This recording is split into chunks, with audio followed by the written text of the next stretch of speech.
अस्सलामु अलैकुम वरहमतुल्लाहि वबरकातुहू। आज 12 रबीउल अव्वल की रात थी और हम थे मस्जिद नबवी में रोज़ा मुबारक के सामने। अल्लाह पाक से दुआ है कि तमाम मुसलमानों के लिए आसानियाँ अता फरमाए और अज़ान फ़जर का टाइम है।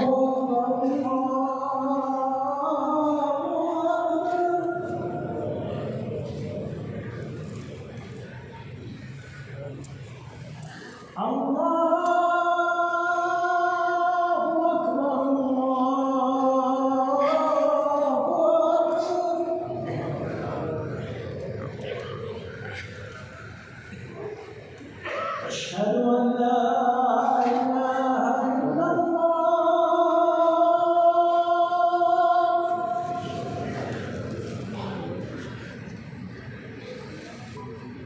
أشهد أن لا إله إلا الله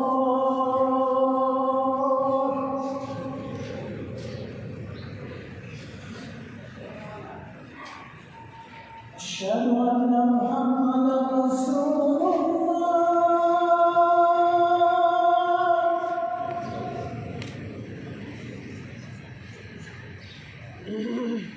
أشهد أن محمدا رسول الله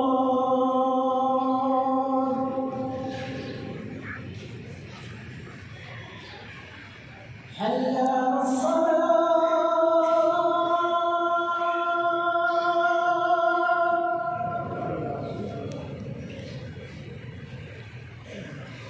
حي على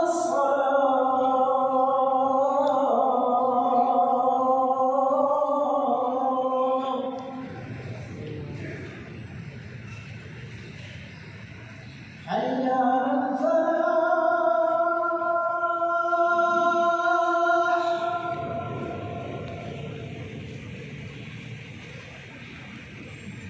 حي على الفلاح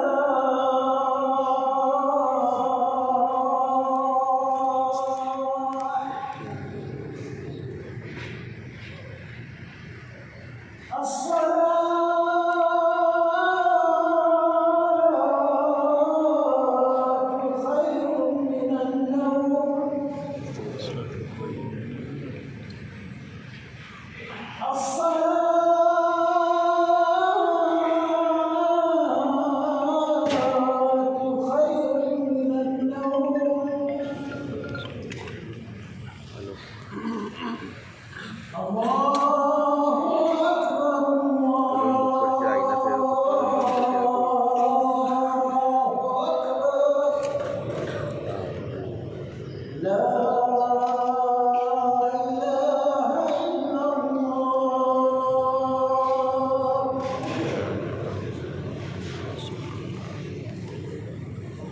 या अल्लाह पाक हम सब पर अपना रहम करम फरमा। आमीन या रब्बुल आलमीन।